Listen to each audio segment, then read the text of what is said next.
Hi everyone, welcome to LIFA'S Accounts Avenue. This is Williams. Dear students, நம்ம 11th Standard Accountancy Journal Entries பார்த்துட்டு இருக்கோம். Journal Entries ஓட basics பார்த்துட்டு இருக்கோம். Previous வீடியோல 11th Standard New Syllabus bookல இருந்து sum number 8 solve பண்ணி காட்டணும்.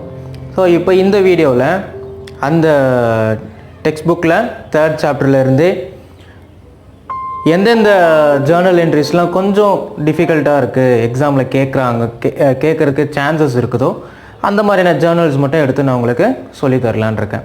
ஓகே, ஸோ இப்போ இந்த வீடியோவில் ஜஸ்ட் 2 டிரான்சாக்ஷன்ஸ் மட்டும் பார்ப்போம். ஓகேங்களா? First ஜேர்னலைஸ் the following transaction. Sold goods to Arun on credit at rupees 20,000. First transaction இது. ஓகேங்களா? ஸோ அடுத்து சேம் டேட் 19ல் வந்து பார்த்தீங்கன்னா Arun become insolvent and only 90 paise per rupee is received by cash in final settlement அப்படின்னு சொல்லியிருக்கிறாங்க. ஸோ இந்த 2 transaction வந்து நம்ம பார்த்தோம் அப்படின்னா இதுக்கு நம்ம ஜேர்னல் எழுதணும். First one 2020 March 5 sold goods to Arun on credit. உங்களுக்கு அந்த சேல்ஸை பற்றி சோல்டுன்னு சொல்லியிருந்தேன், சேல்ஸ்ன்னு சொல்லியிருந்தேன்.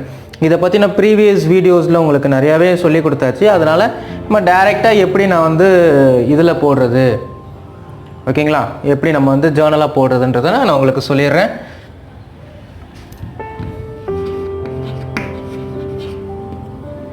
March 5. ஓகேங்களா? Sold goods to Arun on credit. யாருக்கு விற்கிறாங்க? அருணுக்கு விற்கிறாங்க. ஓகேங்களா? ஸோ அருணுக்கு விற்கிறாங்க. என்ன பண்ணுறாங்க? சேல் பண்ணுறாங்க இல்லையா? Sales. So Arun personal account நமக்கு நல்லாவே தெரியும். பர்சனல் அக்கௌண்ட்டோட ரூல் என்னது? Debit the receiver, credit the giver. இங்கே sold goods to Arun on credit. கிரெடிட்னா கடனுக்கு விற்கிறாங்க, கேஷ் அந்த இடத்துல இல்லை, கடனுக்கு விற்கிறாங்க. So sold goods to Arun. இப்போ அருண் இந்த இடத்துல personal account, debit the receiver, credit the giver. இந்த இடத்துல அருண் ரிசீவராக இருக்கிறதுனால அருணை டெபிட் பண்ணுறோம். Arun account data. அருணுக்கு என்ன பண்ணுறோம்? இது டெபிட்னா ஆட்டோமேட்டிக் ஆப்போசிட்டில் இருக்குது கிரெடிட். உங்களுக்கு ப்ரீவியஸ் வீடியோவில் நிறையாவே எக்ஸ்பிளைன் பண்ணியாச்சு. ஸோ அதனால் நம்ம டைரெக்டாக இங்கே போடுறோம் to sales account. Okay, so இப்போ நம்ம பார்த்தோம் அப்படின்னா வேல்யூ இஸ் ருபீஸ் 20,000. ருபீஸ் 20,000. ஓகேங்களா? ஸோ அடுத்து இதுக்கு வந்து நம்ம நரேஷன் எழுதணும்.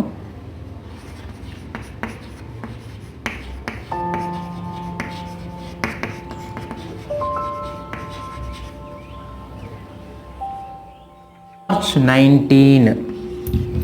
ஸோ என்ன சொல்கிறாங்க? டிரான்சாக்ஷனை பார்ப்போம். Arun become insolvent. இன்சால்வெண்ட்னா என்னதுன்னா நொடிஞ்சு போகக்கூடிய நிலைமை. அவங்களால திருப்பி வாங்கின கடனை அடைக்க முடியாது. இங்கே பாருங்கள், அருண் என்ன பண்ணியிருக்கிறாரு? 20,000 ருபீஸ்க்கு கடனுக்கு வாங்கிட்டு வந்திருக்கிறாரு கூட்ஸை. இப்போ இன்சால்வெண்ட் ஆகிட்டாரு அருண் பிகம் இன்சால்வெண்ட்.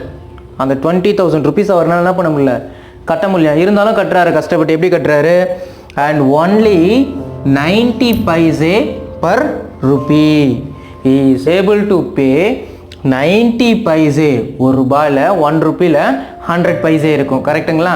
அதில் 90 paise மட்டும்தான் அவரால் என்ன பண்ண முடியுமா? பே பண்ண முடியும். ஓகேங்களா? 90 paise per rupee is received by cash in final settlement. ஓகேங்களா? நம்ம கிட்டேருந்து அருண் கிரெடிட்க்கு கூட்ஸ் வாங்கிட்டு போயிருக்கிறாரு. இப்போ அவர் இன்சால்வெண்ட் ஆகிட்டாரு. அவரால் நமக்கு கொடுக்க முடிஞ்ச காசு எவ்வளோன்னு பார்த்தீங்கன்னா 90 paise per rupee. 90 paise per rupeeன்னு சொல்லும் போது இந்த ஒவ்வொரு ரூபாயிலையும், ஓகேங்களா, இந்த 20,000க்குள்ளே இருக்க ஒரு ரூபாயிலையும் 90 paise மட்டும்தான் அவரால் கொடுக்க முடியும். இது சும்மா நம்மளை கன்ஃபியூஸ் பண்ணுறதுக்காக கொடுத்துருக்குறாங்க. நம்ம ஈஸி தான் கேல்குலேட் பண்ணுறது. வாங்க பார்க்கலாம். ஃபஸ்ட்டு அருண்கிட்டேருந்து எவ்வளோ கேஷ் ரிசீவ் பண்ணுறோம்? Cash account data. ஏன் கேஷை வந்து டெபிட் பண்ணுறோம் அப்படின்னா இந்த இடத்துல அருண் கிட்டேருந்து நம்ம கேஷ் ரிசீவ் பண்ணுறோம் இல்லைங்களா? கேஷ்ன்றது real account, debit what comes in. So cash நமக்கு உள்ளே வர்றதுனால டெபிட் பண்ணுறோம். அருண் நமக்கு கொடுக்க வேண்டிய அமௌண்ட்டு 20,000 ருபீஸ். அருணால் கொடுக்க முடிஞ்ச அமௌண்ட் எவ்வளோனா 90 பைசே மட்டும்தான் கொடுக்க முடியும் ஒரு ரூபாயிலையும். அப்போனா அருண் கிட்டேருந்து எவ்வளோ வாங்கியிருக்கிறோம்? 18,000 ருபீஸ் நம்ம என்ன பண்ணியிருக்கோம்? அருண் கிட்டேருந்து வாங்கியிருக்கிறோம். புரிஞ்சுதுங்களா அது? So next become insolvent. அவரால் கொடுக்க முடியாது. இதுக்கப்புறம் ரிமைனிங் இன்னும் எவ்வளோ கொடுக்க வேண்டியது இருக்குது? 2,000 ருபீஸ் கொடுக்கணும். 20,000 ருபீஸில் 18,000 ருபீஸ் அவர் கொடுத்துட்டாரு. ரிமைனிங் 2,000 கொடுக்கணும். இன்சால்வெண்ட் ஆகிட்டாரு. இதுக்கப்புறம் அவர்கிட்ட நம்ம எதிர்பார்க்குறது டோட்டல் வேஸ்ட். ஸோ அதனால் நம்ம அக்கௌண்ட்டில் என்னென்னு எழுதுவோம்னா பேட் டெப்ஸ் அப்படின்னு எழுதுவோம். பேட் டெப்ஸ்னால் என்னதுன்னா, டெப்ட்னா கடன், வராத கடன். இதுக்கப்புறம் அந்த கடன் நமக்கு கிடைக்கவே கிடைக்காது அப்படின்னு அர்த்தம். அவர் திருப்பி நமக்கு அடைக்க மாட்டார். Bad debts account data. பேட் டெப்ஸ்னால் என்னன்னு சொன்னேன் நான்? வராத கடன். திருப்பி இந்த கடன் வரவே வராது. எவ்வளோ வராது? நம்ம கிட்டேருந்து 20,000 ருபீஸ்க்கு வாங்கிட்டு போயிருக்கிறாரு மனுஷன். 18,000 தான் கொடுத்துருக்குறாரு. ரிமைனிங் எவ்வளோ நமக்கு வரவே வராது. திரும்பவும் 2,000 ருபீஸ். அவ்வளோதான். இப்போ இங்கே என்ன பண்ணிடலாம்? To Arun account. அருண் அக்கௌண்ட்டில் நம்ம என்ன எழுதலாம் அப்படின்னா, மொத்தமாக அருண் நமக்கு எவ்வளோ கொடுக்க வேண்டியது இருந்தது? 20,000.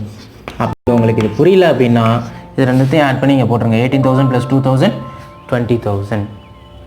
ஓகேங்களா? இவ்வளோ தான். இதை நான் திரும்பவும் சொல்கிறேன் பாருங்கள். Cash account data, bad debts account data to Arun account. Arun வந்து கிரெடிட் சேல் பண்ணியிருக்கோம் அருணுக்கு நம்ம, அதாவது நம்ம கடனுக்கு விற்றுருக்குறோம். ஓகேங்களா? 20,000 ருபீஸ்க்கு. சடனாக அருண் என்ன பண்ணிட்டாரு? இப்போ இந்த கோவிட் சிச்சுவேஷன் வந்த மாதிரி இந்த சிச்சுவேஷனில் இன்சால்வெண்ட் ஆகிட்டார். நம்மக்கிட்ட வாங்கின அந்த 20,000 ருபீஸ் என்ன பண்ண முடியல, கொடுக்க முடியல. ஓகேங்களா? அவர்னால் 1 ருப்பியில் 90 பைசே மட்டும்தான் கொடுக்க முடியுது. ஸோ கேஷ் அக்கௌண்ட் டேட்டா அப்படின்னு எழுதிட்டு 20,000 ருபீஸில் ஒவ்வொரு 20,000 ருபீஸில் இருக்க ஒவ்வொரு பைசேலையும், ஓகேங்களா, ஒரு ருப்பிலையும் 90 பைசே மட்டும் தான் என்ன பண்ண முடியுது, அவரால் பே பண்ண முடியுது. ஸோ 18,000. பேட் டெப்ஸ் ரிமைனிங் 20,000ல் 18,000 தான் பே பண்ணியிருக்காருனா ரிமைனிங் இருக்க 2,000க்கு பேர் என்னது? Bad debts. பேட் டெப்ஸ்னால் வராத கடன், வரவே வராது திரும்பவும். So to Arun account. கிரெடிட்டில் அருண் மொத்தமாக நமக்கு எவ்வளோ பே பண்ண வேண்டியது இருக்குது? 20,000. ஸோ நரேஷன் எழுதிக்கலாம் நம்ம.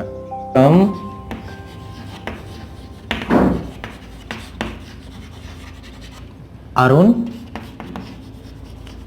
இன் ஃபைனல் செட்டில்மெண்ட். ஓகேங்களா? So that's all student. Very simple. உங்களுக்கு நெக்ஸ்ட் வீடியோவில் இன்னும் கொஞ்சம் டிஃபிகல்ட்டாக இருக்கக்கூடிய, இம்பார்ட்டண்ட்டாக நமக்கு எக்ஸாமில் அந்த 5 மார்க்கில் டிரான்சாக்ஷனில் கேட்கக்கூடிய சில இன்னும் வேறு 2 டிரான்சாக்ஷன் எடுத்து நெக்ஸ்ட் வீடியோவில் உங்களுக்கு நான் அப்லோட் பண்ணுறேன். தேங்க்ஸ் ஃபார் வாட்சிங். உங்கள் ஃப்ரெண்ட்ஸுக்கு ஷேர் பண்ணுங்கள். இதை திரும்ப திரும்ப பார்க்கும்போது உங்களுக்கு ஈஸியாக புரிஞ்சிடும். தேங்க்யூ.